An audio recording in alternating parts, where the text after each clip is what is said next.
afternoon, everybody. Today I'm going to show you how to make cream corn.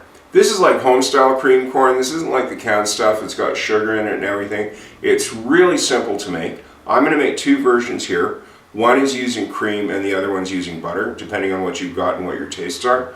It's really simple. You just need some frozen corn, some cream or butter, a pot, a hand blender or another kind of blender, and a little bit of salt and pepper if you want.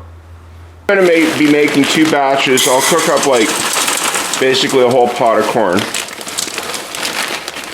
So put in however much you want and put on water just to come up to the top there. Yeah, so I got the water. You can see it's just to the surface of the kernels. Put a lid on it and cook it over medium-high heat till it's done. It's been going for a while and it sort of smells cooked. I rely on corn for the smell mainly, because unless it has a cooked smell, you're not ready.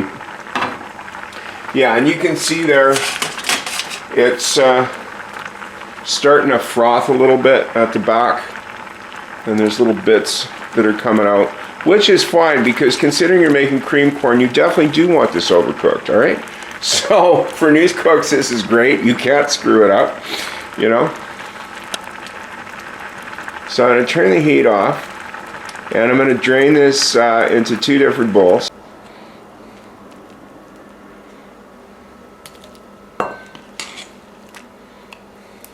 Now you want most of the water out, but if it's got a little bit in it, I wouldn't sweat it.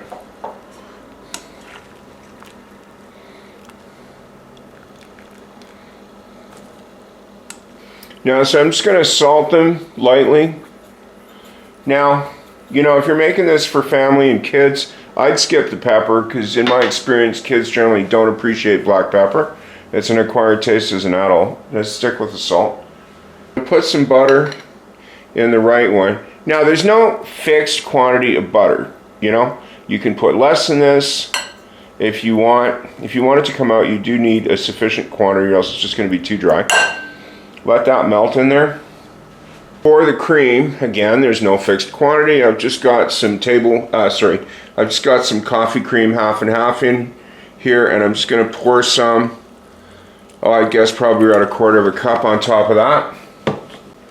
So I've got my bowl with the cream and the hand blender here. Always make sure you've got this firmly underneath before you start. I started on low.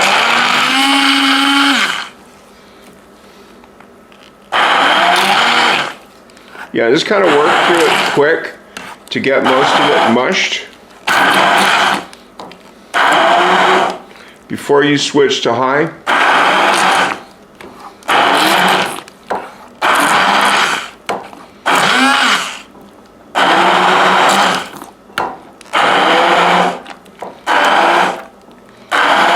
Okay, so that looks like the majority of the kernels have got broken up on low. So I'm going to go to the higher setting now.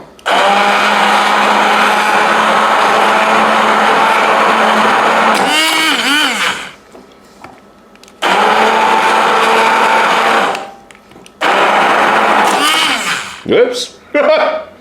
Well, that is a good reason to show you do not lift the blender out of the bowl, okay? Because that's what happens. Luckily, it only was a bit, and I'll clean that up after. And if you do have kids, you might want to do this because they may enjoy themselves a little too much with the blender. Okay, so that one's done. And that's what that looks like with the cream in it, okay? And yeah, the nice part, I don't have to wash anything. You can just rinse this off if you're really concerned. Now, if the butter didn't melt completely, just put the blender like right in the chunk and start on low again.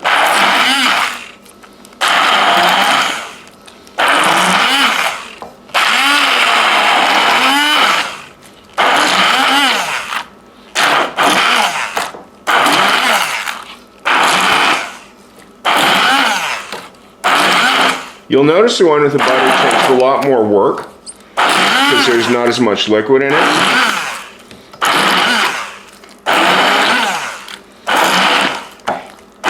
And even though I did start about with the same amount of corn, you're going to notice it's much denser. So depending on the texture you want,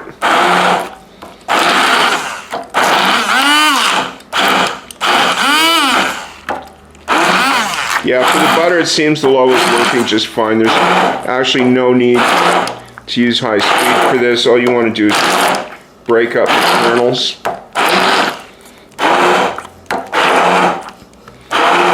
So that's finished. And I'll just put a bit on a bowl and put them side by side so you can see them.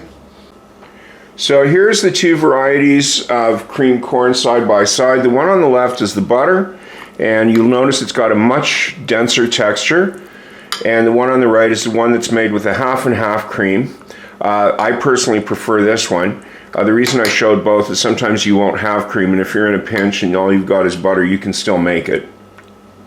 They both have a really nice flavor, and even if you have people that, you know, aren't always keen on corn, spring this on them and you might find they really like it. Okay, well that's how I make cream corn. Thanks for watching. I do hope to see you again.